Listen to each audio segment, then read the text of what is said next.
offer you a quantum outlook. 3 quick premises, then 3 conclusions. You'll know where I'm going. Let me know if you follow. The first premise: quantum is less a tool and more an opening. A doorway into a region where our old maps of cause, time, and separation begin to fray. The second premise: that doorway is awesome and terrifying. And third, you enter that doorway at your own risk. Now let us talk about what it takes to come back from such a journey and still be whole.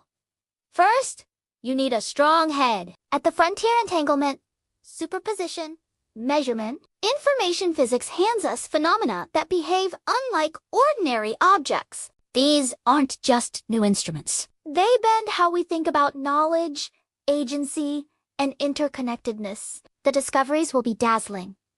Computation, sensing, communication, new materials, and along with them, deep puzzles about what it means to observe and to act.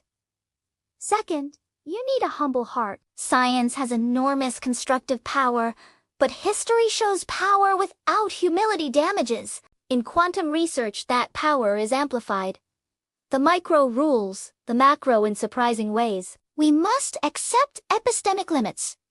Places where our models are provisional and where metaphors, like particles or waves, can mislead. Being open-hearted means celebrating possibilities while insisting on measured restraint. Third, you need ethical guardrails to keep yourself and others safe.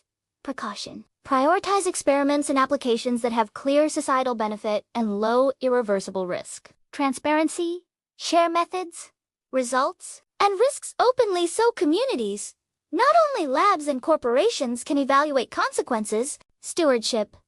Treat discovery like custodianship. If a capability could alter life's building blocks, then adopt conservative deployment and layered oversight. Interdisciplinary council include ethicists, theologians, indigenous voices, and community representatives early.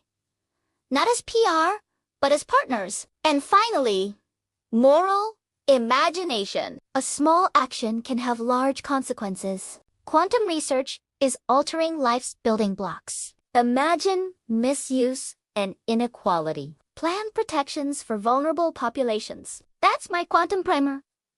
Strong head, humble heart, ethical guardrails, and a spiritual philosophical stance. Quantum discoveries can feel like glimpses into deeper design, mystery, or the workshop you mentioned. That sense shouldn't be co-opted as proof of any single metaphysical claim. Respect for mystery means resisting reductionist fantasies that everything must be commodified or controlled. So here's the quantum will change what we can do and how we think. It will expand human capability in ways both beautiful and dangerous. The right response is not retreat, but a disciplined courage to pursue knowledge boldly while keeping our moral imagination engaged. Our institutions ready to restrain, and our hearts open to the mystery we do not own. That balancecraft plus humility, curiosity plus care is the only sane path through that doorway. If you're a researcher, ask yourself, can my lab follow that path? If you're a funder, ask what support will enable our grantees to do likewise. You might also want to cultivate the public's capacity to engage quantum discoveries in a similarly balanced way. Here's a start. Build small, reversible prototypes before scaling. Require impact assessments for powerful experiments, social, environmental, and existential. Fund research into safety, ethics, and governance, in parallel with technical work. Normalize pauses and moratoria when risks are unknown and stakes are high. And help the public cultivate literacy about quanta, not hype, but clear explanations of limits and potential. In the end, here's some language you can carry forward. For speeches, manifestos, or placards. Enter quantum with hands that build and hearts that bow. Innovation without stewardship is not progress. It is abandonment. Discover with humility. Apply with compassion. Governed with wisdom. That's my quantum outlook. Strong stuff, right?